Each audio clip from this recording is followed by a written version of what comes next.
আজকে আমার ভ্রমণের 152তম দিন এবং আমি আছি লালমনিরহাট সদরে।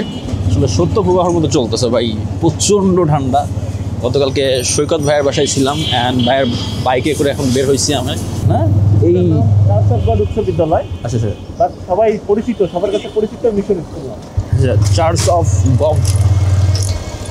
অফ গড উচ্চ বিদ্যালয়, যেটা আসলে মিশন স্কুল নামে আসলে সবার কাছে আসলে পরিচিত। রেলের এলাকায় সব রেল লাইনের এলাকা না? এই যে রেলের বাতিরা, ও, আমরা তো তাহলে রেল লাইনের কাছে কাছেই আসতেছি। গতকালকে তো এই সাইড দিয়ে হ্যাঁ রেলের বাড়ি, এদের সেই মাঠ। ভাই, আপনার লালমনিরহাটকে নাকি আসলে আপনার রেলের শহর বলা হয়, এই মাত্র জানতে পারলাম, আগে জানতাম না আমি। হ্যাঁ, লাল লাল বিল্ডিং, সব লাল লাল বিল্ডিং, এই জন্য হইতেছে আপনার লালমনিরহাট জমায়। আর ওই বিল্ডিং এর অপোজিটে দেখতে পাইতেছেন আপনার সব সব রেলের বাসভবন আসলে মূলত সব রেলের বাড়ি। সব